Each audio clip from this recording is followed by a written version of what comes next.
Hi, folks. I'm Scott Giles, a consulting hypnotist and a hypno coach.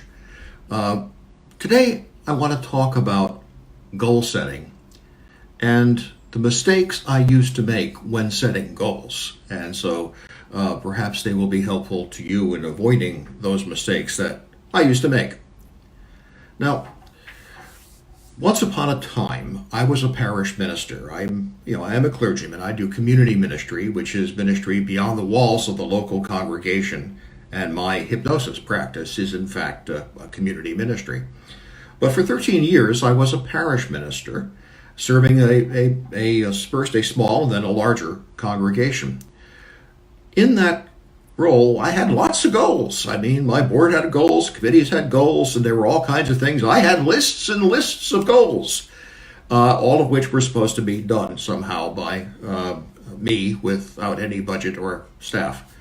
In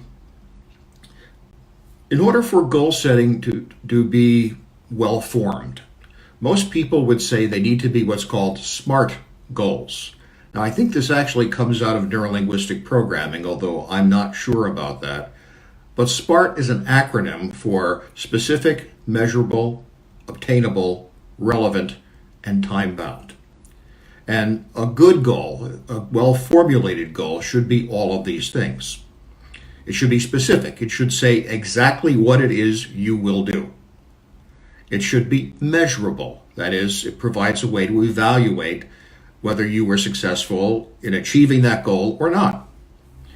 It should be attainable, that it's within your scope of practice and it's doable, possible. Relevant. It tends to accomplish something that's relevant to your mission.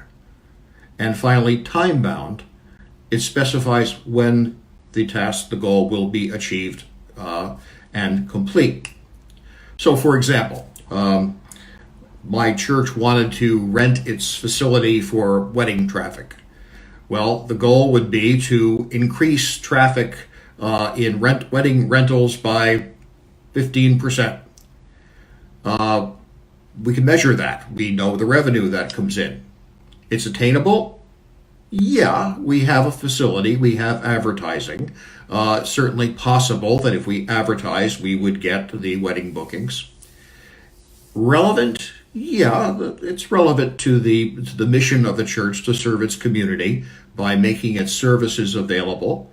And time-bound, well, we are in a budgetary year, so by the end of June, we would check and see if we've achieved that goal. Now, the problem that I came to have with this sort of goal is that it doesn't motivate, or it doesn't motivate me. This goes back to something that has been a lifelong script for me. Way back in time, I was a chef. I joined the Culinary Union when I was 15 years old. I would do 4 years as an apprentice, 5 as a journeyman. I cooked my way through high school, college, grad school, and so on. And if I hadn't felt my call to ministry, I probably would have gone on to become an executive chef and likely would have been happy with that. When I was a chef, one of the things we find is that you love cooking, and I love cooking.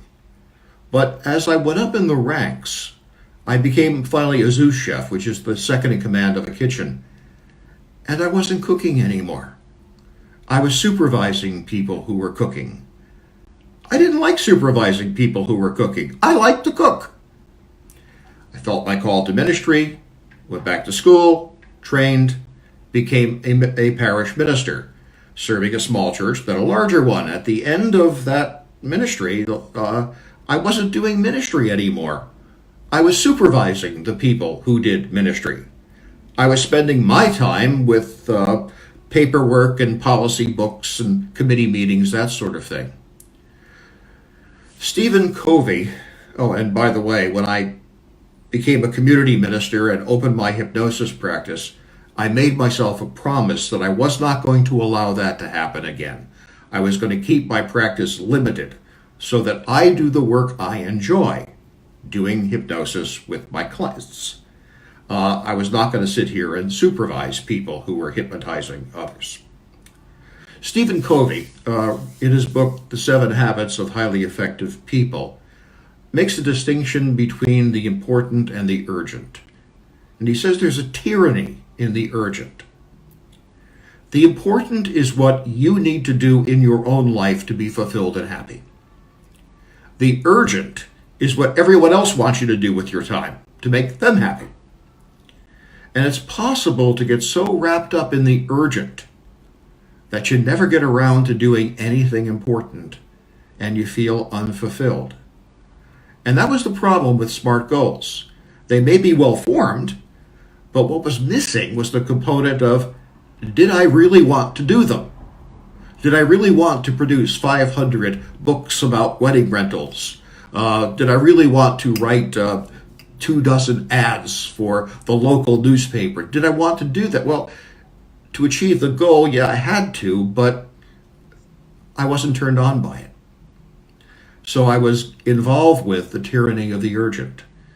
I was doing what the board, the committees wanted me to do, not what I became a minister to be able to do.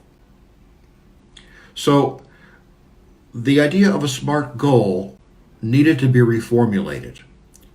And here I want to drop a footnote to a colleague. There is a hypnotic colleague by the name of Victoria Maria Gallagher, who practices in Cave Creek, Arizona. She calls herself a master hypnotist. I don't know what organization provides that certification, and her website doesn't say. But she wrote a book called Practical Law of Attraction, which I really liked. And she takes a shot at reformulating SMART goals, and I think she's right on. So the goals need to be specific. They need to say what it is you will do. The well-formed goal needs to be measurable. There has to be some way to evaluate success or failure. Here's where she starts adding things. Instead of attainable, she uses alignment. Is the goal aligned with your purpose? Is the goal aligned with what would make you happy and fulfilled?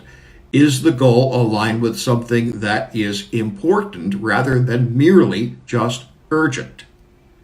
And if it's so aligned, then you're going to be energized and incentivized to achieve the goal because it's important to you. Is the goal realistic instead of relevant? She likes the word realistic. That is, do you believe you can achieve it? That's good common sense. I am a martial artist.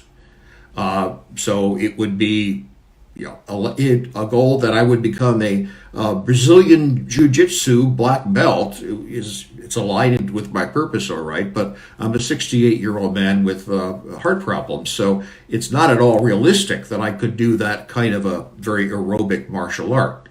There are other martial arts that I could do, Il-Nar, Tai Chi, and so on. And then finally, timeline. She recommends that you actually have a specific date that you're aiming for, and I think that's fine. But the brilliant thing here is that alignment. The goal needs to be specific, measurable, but aligned with your purpose, with what's important to you. Now, probably not every goal that you have in your life can be so aligned. We all have to do things just because we're required to do them, because our supervisor has said so or whatever. But there has to be in your life enough goals that are aligned with what's important, that you're incentivized. So SMART goals always, but don't get caught up in the tyranny of the urgent. Specific, measurable, in alignment, realistic, and on a timeline. That's a good goal, according to me and according to our colleague, Victoria Marie Gallagher. So thank you very much for paying attention. I appreciate your attention as always. I'll be back next Saturday at 2:30 Central Time with another short talk. I'm going to be talking about daydreaming. And I'm not going to sit here and daydream. I will actually talk about how to daydream effectively. I hope you'll find that helpful. As always, if I could be of use to you and helping you reach your goals or solving problems that you have in your life, please feel free to reach out to me either by email, phone, messenger, or on my website. And please like and subscribe to the video. That's always appreciated as well. Take care and have a good one.